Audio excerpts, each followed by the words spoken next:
কিভাবে শুরু করব বুঝতেছি না। আপুরা প্লিজ পরামর্শ দিবেন। পালিয়ে বিয়ে করি 10 বছর চলে বিবাহিত জীবন। স্বামীর ফ্যামিলি মেনে নিছে 4 বছর হবে, তবে আমার ফ্যামিলি এখনও মেনে নেয়নি। তবে আমার যোগাযোগ আছে আমার ফ্যামিলির সাথে। প্রথম যখন গর্ভবতী ছিলাম তখন স্বামীর পরকীয়া জানতে পারি। ওই মেয়েকে অনেক বুঝাইছি কিন্তু কোনো লাভ হয়নি, বরং ওই মেয়ে আমাকে নানানভাবে কথা শোনাইতে থাকে।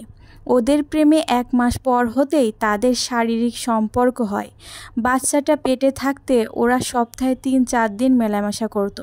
এসব মেয়ে আমাকে জানাতো মেসেজ করে। এগুলো শুনে আমি যেন চলে যাই। ওই সব সময় ওকে ফোন মেসেজ দিত আমার সামনেই, সব চলতো, কিন্তু আমি নিরুপায় হয়ে দেখতাম। হ্যাঁ, আমি রাগ করে তার সাথে কথা বলা বন্ধ করে দিতাম। এর বাইরে আমি আর কিছুই করতে পারতাম না। বাচ্চাটাকে পেটে নিয়ে এমন কোনো দিন নাই কান্না করি নাই। পরে বেবিটা 9 মাসের ডেলিভারি, 1 সপ্তাহ আগে পেটে মারা যায়। আসলে পালিয়ে বিয়ে করেছি বলে নিজের বাড়িতে ফিরে যাওয়ার ব্যবস্থা ছিল না। এখনও তাদের সম্পর্কে আছি। আলহামদুলিল্লাহ, আবার আমার একটা বেবি হয় 6 মাস চলে। মেয়ে বলছে তাদের বিয়ে হয়ে গেছে, কিন্তু কোনো প্রমাণ দিচ্ছে না। এখন আমার কি করা উচিত? ওদের সম্পর্ক 4 বছর চলে। এই 4 বছরে অনেক দুঃখজনক অবস্থায় ছিলাম, তা লিখে প্রকাশ করা যাবে না।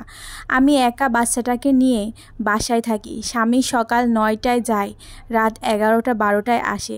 খাওয়া দাওয়া করে ঘুমায় যায়। বাহিরে সারাক্ষণ মেয়ের সাথে কথা বলে, আর সপ্তাহে 3-4 দিন একান্ত সময় কাটাই। আমার কষ্টগুলা কাউকে প্রকাশ করতে পারি নাই, তাই এখানেও গুছিয়ে কিছু বলতে পারি না। হ্যাঁ, একটা সময় সে আমার জন্য অনেক কষ্ট করেছে। আজ তার অনেক টাকা হয়েছে, তাই আমার প্রতি তার অবহেলাও বেড়ে গেছে। তার কথা থাকলেও থাকা, না থাকলে চলে যাও। কিন্তু কই যাব? বাড়িতে ফিরে যাওয়ার মুখ আমার নাই। পাঠিয়েছে নাম প্রকাশে অনিচ্ছুক এক আপু। কেমন লাগলো অবশ্যই জানাবেন। গল্পটা আসলে এগুলা হচ্ছে নিত্যদিনের কমন একটা বিষয়। পরকীয়া রোগে কত যে মানুষের, কত যে মেয়ের, কত যে ছেলের জীবন নষ্ট হয়ে যাচ্ছে তার শুধুমাত্র তারাই জানে। কেন মানুষ এই পরকীয়া করে? এই পরকীয়া নামক অসুখে কেন আপনারা জড়ান বলেন তো? এই আপুটার কথা শুনে আমার কাছে খুবই খারাপ লাগছে, সেই জন্য আপনাদের কাছে আমি এই গল্পটা শোনালাম। কেমন হয়েছে অবশ্যই জানাবেন। আর আপুটার এখন কি করা উচিত অবশ্যই আপনারা সুন্দর গুরুত্বপূর্ণ পরামর্শ দিয়ে জানাবেন। আসসালামু আলাইকুম এভরিওয়ান, সাবিনাস স্টোরিতে সবাইকে স্বাগতম। আজকে আমি আপনাদের জন্য নিয়ে এসেছি রাজহাঁসের রেসিপি।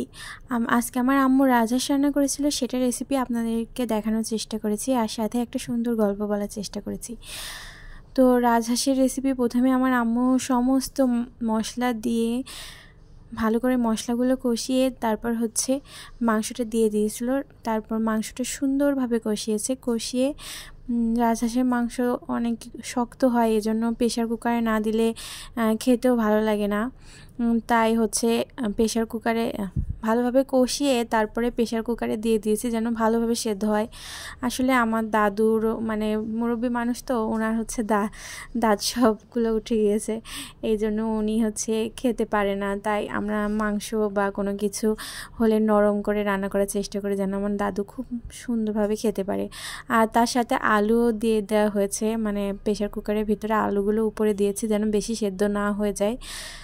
তারপর প্রেশার কুকারের ঢাকনাটা আটকে 4-5টা শীষ উঠিয়ে নিলেই মাংসটা সুন্দরভাবে রান্না হয়ে যায়, সুন্দরভাবে সেদ্ধও হয়ে যায়। তারপর আবার মাংসটা প্রেশার কুকার থেকে কড়াইতে ঢেলে দিয়ে একটু উপর থেকে গরম মশলা আর জিরের গুঁড়া দিয়ে দিলেই সুন্দর একটা ঘ্রাণ আসে। এইভাবে আপনারা মাংসটা রান্না করতে পারেন। এভাবে রান্না করলে আমার মনে হয় অনেক ভালো লাগবে। এতক্ষণ আমার কথা শোনার জন্য অনেক ধন্যবাদ। ভালো থাকবেন।